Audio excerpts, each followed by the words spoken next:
The diplomatic quarters aboard the Celestial Harmony had never housed guests quite like these. Queen Zarathix of the Velthari Empire stood nearly 8 feet tall, her crystalline carapace gleaming under the ship's artificial lighting. Her 4 arms gestured with barely contained fury as she addressed the human ambassadors. "My daughters have vanished," she declared, her voice resonating like grinding stone. "If any harm has come to them, your species will answer for it." Lisa Martinez, the ship's xenobiologist, exchanged a worried glance with Kamal Hassan, the cultural liaison officer. 3 days into the most important first contact negotiations in human history, and now the Queen's twin daughters, each no larger than house cats but possessing the same crystalline armor as their mother, had disappeared. "Your Majesty," Kamal said carefully, "we've sealed all sections. Our security teams are conducting a thorough search." The Queen's mandibles clicked ominously. "The Velthari do not lose their young, ever. We have conquered 17 systems, because we protect what is ours." Lisa stepped forward, tablet in hand. "The bioscanners show they're still alive and aboard the ship. Their life signs are unusual, though." "Unusual how?" The Queen's 4 eyes focused intensely on Lisa. "Their stress hormones are completely absent. In fact, their vital signs suggest they're in some kind of deep relaxation state.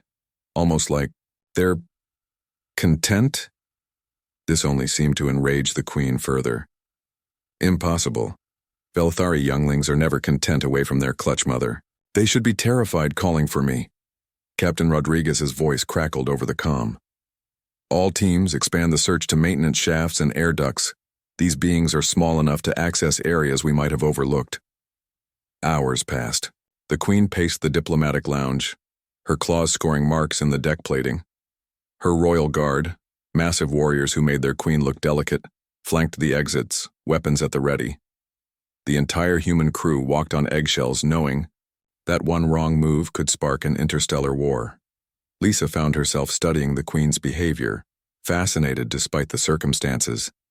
The Velthari were a warrior species, true, but there was something deeply maternal in the way Zarathix moved, the protective fury that radiated from her every gesture. "Your Majesty," Lisa said quietly, "tell me about your daughters." "What are they like?" The Queen's hostile gaze softened slightly. "Kira and Nyx, they are curious. Too curious, always exploring, always finding new hiding places in the royal palace. But they always come when called. Always." Kamal had been monitoring his tablet, coordinating search efforts. "Wait," he said suddenly. "I'm getting reports of strange sounds from Deck 7, Section C. The residential quarters," Lisa realized. "That's where—" They rushed through the corridors, the Queen and her guards following. The sounds grew clearer as they approached. A low, rhythmic rumbling punctuated by higher-pitched chittering noises. "Those are purring sounds," the Queen said, her voice filled with confusion. "But Velthari do not purr unless they are with their clutch family and feel completely safe." They stopped outside a door marked Chief Engineer K. Hassan. Kamal looked embarrassed. "I was pulling a double shift in engineering. Haven't been to my quarters in 36 hours. Lisa pressed her ear to the door. "The sounds are coming from in here." Kamal hesitantly opened his door and they all peered inside. The lights were dimmed to a soft amber glow.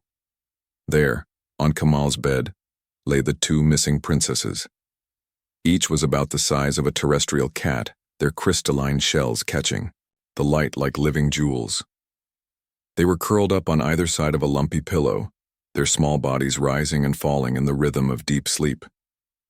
But it wasn't just any pillow. "Is that—" Lisa began. "My spare uniform shirt," Kamal said, his face reddening. "The one I wore yesterday. It was probably still warm when I left it there." The Queen stared in absolute bewilderment. "They are sleeping on clothing?" "Human scent," Lisa said, sudden understanding dawning. "Kamal, you've been working with their mother for 3 days. You probably smell like the negotiation chambers, like safety and diplomacy." As if responding to their voices, one of the princesses, Kira, based on the silver markings Lisa had memorized from the official portraits, opened her large, multifaceted eyes. She looked at the assembled group, chittered once in apparent contentment, and nuzzled deeper into Kamal's shirt. "I don't understand," the queen whispered. Lisa smiled. "Your daughters found the safest place on the ship. Not the most secure, not the most hidden, the safest. They followed their instincts to someone who smells like peace." Kamal carefully approached the bed. "May I?" When the queen nodded mutely, he gently extended his hand. Kira immediately pressed her small head against his palm, and her sister, Nyx, woke up to do the same. "They're not afraid," the queen observed, wonder replacing anger in her voice. "Humans have this effect on many species," Lisa explained. "We're not the strongest or the fastest, but we're steady, reliable. Our body chemistry, our pheromones, they tend to have a calming effect." The queen approached slowly. Her daughters saw her and chittered happily but made no move to leave their warm nest. Instead, Nyx extended one small claw toward her mother, while keeping the other firmly planted on Kamal's shirt. They want both, Kamal realized. Their mother and their safe human? For the first time since arriving, Queen Zarathix laughed, a sound like crystal bells chiming. "It seems my daughters have chosen their first human friend." She settled carefully on the edge of the bed, her massive form somehow managing not to disturb the small nest. "In Velthari culture," she said quietly, "when a youngling chooses to sleep with someone outside the Clutch family, it means they have accepted them as kin." Lisa felt tears prick her eyes. "Your Majesty, does this mean—" "The negotiations will proceed," the queen said firmly. "Any species trusted by my daughters is a species the Velthari Empire can work with." She looked at Kamal with something approaching fondness. "Though I suspect our cultural exchanges will be more complex than originally planned."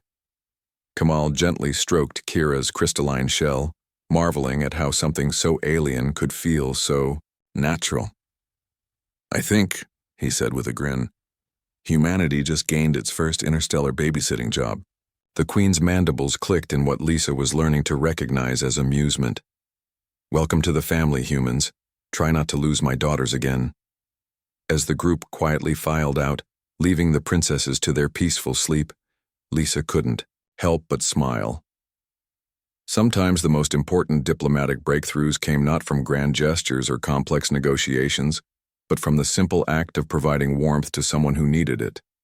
In the end, it wasn't humanity's technology or military. Might that open the stars to them? It was their capacity to make even the fiercest alien royalty feel safe enough to sleep.